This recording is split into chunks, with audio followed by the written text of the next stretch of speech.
Mirchi Plus presents Har Him Horror.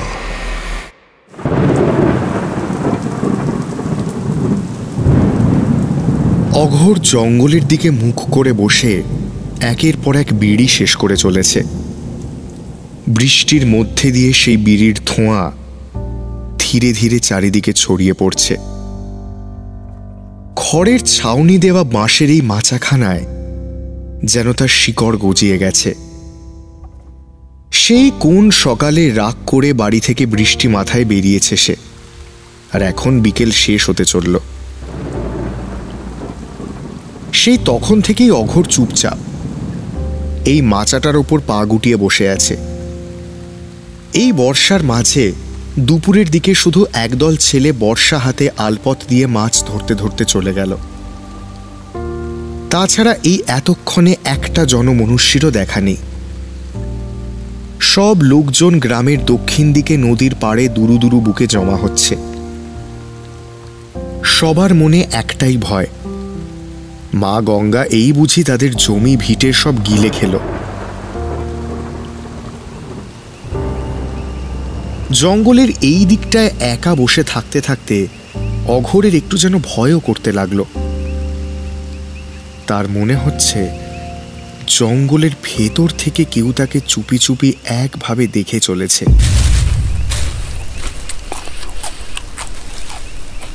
প্রচণ্ড অনিচ্ছার সাথে কোলের মধ্যে রাখা একটা প্লাস্টিকের ব্যাগ থেকে লঙ্কা কুচি দিয়ে মাখা শুকনো মুড়ি এক মুঠো মুখের মধ্যে পুড়ে নিল অঘোর। ঘরে একটাও পয়সা নেই। বিড়ি বেঁধে আর কটা টাকাই বা আসে। বন্ধুদের সাথে মাঝে মাঝে জঙ্গল থেকে মধু সংগ্রহে যায় অঘোর, কিন্তু ইদানিং বাঘের উৎপাত বড় বেড়েছে। তাছাড়া শহরের লোকজন আজকাল দোকানে সাজিয়ে রাখা সব রংচঙে কৌটোয় ভরা মধু খেতেই অভ্যস্ত। ফলে সেই উপরি রোজগার এখন বন্ধ। সংসার আর চলে না। তার উপর অসুস্থ মায়ের ওষুধের খরচাও আছে। এই অভাবের জন্যই বউ ঝগড়া করে বাচ্চা নিয়ে বাপের বাড়ি চলে গেছে। তাও প্রায় এক সপ্তাহ হতে চলল। এই ৩-৪ দিন অঘোর রোজ ভাবছে জঙ্গলে একাই ঢুকে মধু নিয়ে এসে সদরের হাটে গিয়ে বেচে আসবে, কিন্তু মনে ঠিক সাহস পাচ্ছে না। বাঘের থেকেও আরেকটা ভয়ঙ্কর জিনিস জঙ্গলের মধ্যে আছে, সবুজ রঙের সাধু। তার নাকি 1000 বছর বয়স। গাছ, পশু পাখি, পোকামাকড় মরে ভূত হলে সেসব নিম্ন শ্রেণীর আত্মাদের সে বশ করে রাখে। জঙ্গলের ভিতরে যেখানে সূর্যের আলো আর পৌঁছতে পারে না, হাওয়া থমকে যায়, মাটির তলা থেকে সারাক্ষণ গরম হলকা বের হয়, সেখানেই সে নাকি থাকে। জঙ্গলে কাঠ কাটতে গিয়ে বেশ কয়েকবার তার খপ্পরে পড়েছে কয়েকজন। সে সবার গায়ের ছাল ছাড়িয়ে মন্ত্র পড়ে গাছে গাছে ঝুলিয়ে রাখে। যারা বেঁচে ফিরেছে পাগল হয়ে যাওয়ার আগে তাদের মুখ থেকে এসব কথা শুনেছে গ্রামবাসী। মধু সংগ্রহ ছাড়া তাই গ্রামের লোকজন আর ওই জঙ্গলের কাছাকাছি খুব একটা ঘেঁষে না। তাও একা একা যাওয়ার সাহস কারণ নেই। দল বেঁধে জঙ্গলের ধার ঘেঁষে যতটা এগোনো যায় আর কি। একবার বাঘের সংখ্যা গুনতে আসা 2জন সরকারি অফিসার খুব ভয় পেয়ে গিয়েছিল। প্রথম দিনেই আবার শহরে ফিরে গিয়েছিল। অফিসাররা কজন গ্রামের ছেলেদের নিয়ে জঙ্গলে ঢুকতেই হঠাৎ একদল কালচে সবুজ ছায়ারা শুরু করলো জঙ্গলের মধ্যে প্রচণ্ড দাপাদাপি। শহরের সেই 2 সাহেবের ছেড়ে দেওয়া কেঁদে বাঁচি অবস্থা। কথাটা ভাবতে ভাবতে অঘোর আপন মনেই একটু হেসে উঠল। আর হঠাৎ করে মনে পড়ল নিজের ছোট্ট নিষ্পাপ বাচ্চাটার মুখ। মানুষের মন বড় অদ্ভুত। এই হাসাবে তো এই তোমাকে হঠাৎ নিয়ে গিয়ে ফেলবে বিষাদ ভরা সমুদ্রের অতল গভীরে।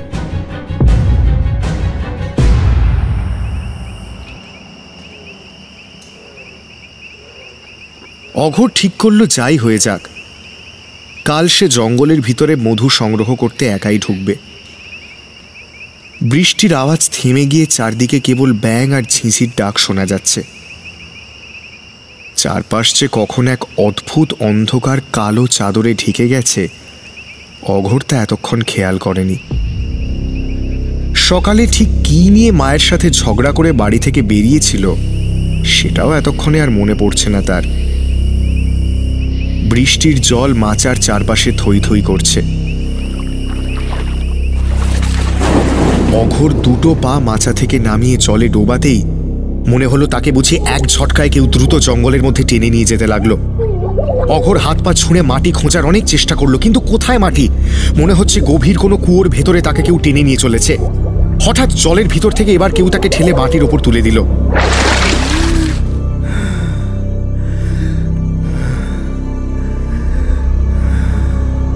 অঘোর বুক ভরে বেশ কিছুক্ষণ শ্বাস নিল। বেশ কিছুক্ষণ পর সে অনুভব করল সে যে মাটির ওপর পড়ে আছে তার ভিতর থেকে গরম আগুনের হলকার মতো কিছু বেরোচ্ছে।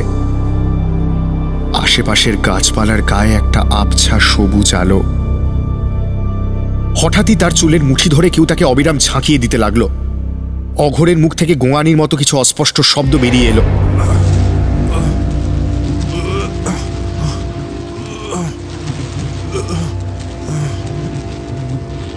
সে দেখল তাকে ঘিরে ভন ভন করছে অসংখ্য সব পোকামাকড়, গাছপালা আর পশু পাখিদের কালো কালো ছায়া। অঘোর বুঝতে পারছে এই ছায়াগুলো সব এই জঙ্গলে মরে যাওয়া প্রাণীদের আত্মা। তাহলে সবুজ সাধুর গল্পটা মিথ্যে নয়। কিন্তু সে তো জঙ্গলের কোনো ক্ষতি করেনি, তাহলে তাকে এখানে নিয়ে এলো কেন? জঙ্গলের পিশাচদের কাছে কি তবে তাকে বলি দেওয়া হবে? অঘোর ভয় গুটিয়ে গেল। তার খালি নিজের অসুস্থ মা আর ছোট্ট বাচ্চাটার কথা মনে পড়ছে। গাল বেয়ে কখন যে কয়েক ফোঁটা গরম নোনতা জল মাটিতে গিয়ে পড়ল অঘোর খেয়াল করল না। কিন্তু সেই সবুজ সাধুই বা কোথায়? বড্ড খিদে পাচ্ছে অঘোরের। সারাদিন শুধু ওই কটা মুড়ি চিবিয়ে কি আর পেট ভরানো যায়? এক জায়গায় চিত হয়ে পড়ে থেকে কতটা সময় যে কেটে গেল তা ঠিক ঠাহর হলো না। অঘোর খুব ধীরে ধীরে উঠে দাঁড়ালো। তারপর একটু এগোতে গিয়েই পিছনে ফিরে দেখল অবিকল তার মতো দেখতে একটা মৃতদেহ মাটিতে পড়ে আছে। সারা শরীর শিরশির করে উঠল অঘোরের। তাহলে কি হড়কা বানে তার গ্রাম ভেসে গেছে আর সে সেই জলে ডুবে মরে গিয়ে নরকে এসে পড়েছে? এসব ৭-৫ ভাবতে ভাবতে এসে দেখল তার মৃতদেহটা হাসতে হাসতে তার দিকে উঠে আসছে।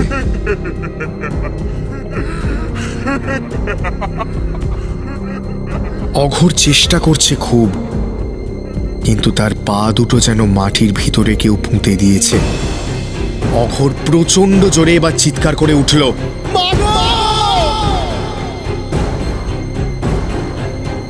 সঙ্গে সঙ্গে সেই কালো ছায়াগুলো এক জায়গায় জড়ো হয়ে একটা সবুজ মানুষের আকৃতি নিতে শুরু করল।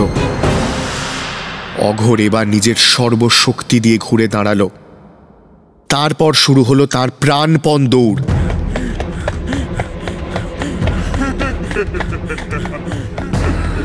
কিন্তু কিছু দূর যেতে না যেতেই জঙ্গলের ভিতর থেকে অবিকল তার মতো দেখতে একজন করে সবুজ রঙের অঘোর হাসতে হাসতে এগিয়ে আসতে থাকলো তার দিকে। অঘোর হাঁপিয়ে উঠছে এবার। তার নিঃশ্বাসের শব্দ জঙ্গলের গাছপালার গায়ে ধাক্কা খেয়ে তার কানের কাছে সেই গম গম করে বাজছে। এমন সময় সে দেখল তার চোখের সামনে অচেনা একটা বিরাট গাছ, আর তাতে একটা ভাঙা চাক থেকে মধু চুইয়ে চুইয়ে গরম ধোঁয়া ওঠা মাটিতে এসে পড়ছে। কিন্তু কোথাও কোনো মৌমাছির চিহ্ন মাত্র নেই। প্রথমটা সে কি করবে বুঝে উঠতে পারল না। তারপর একটু সম্বিত ফিরতেই সেই গাছের ডাল বেয়ে ওপরে উঠে অঘোর যতটা পারল চাক ভেঙে নিয়ে নিচে নেমে আসলো। এত ভয়ের মধ্যেও তার মনটা একটু ভালো হয়ে গেল যেন। যদি বেঁচে ফেরা যায় তবে কিছুদিন আর টাকার চিন্তা তাকে করতে হবে না।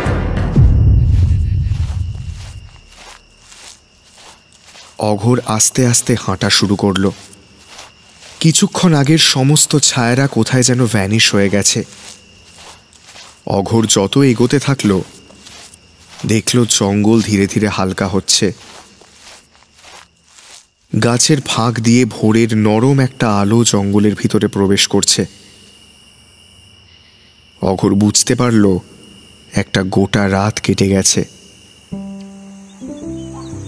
ময়লা ভেজা জামা কাপড়ে করে মধুর চাক নিয়ে অঘোর যখন বাড়ি ঢুকছে সে দেখল তার বউ আর বাচ্চা বাপের বাড়ি থেকে ফিরে এসেছে।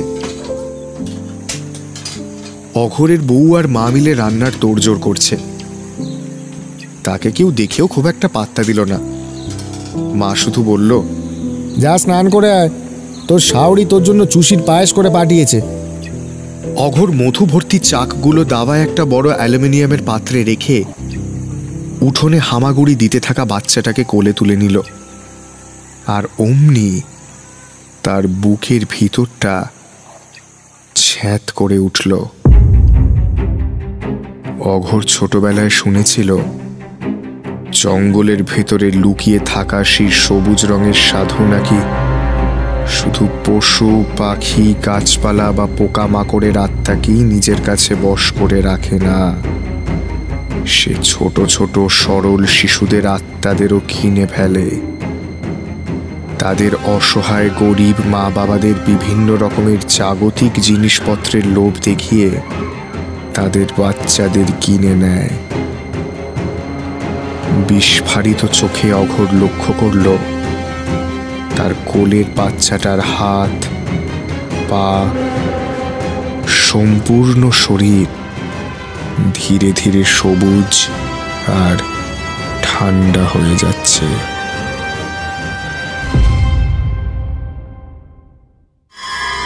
শুনলেন হাড়হীন হরর, নিবেদনে মির্চি প্লাস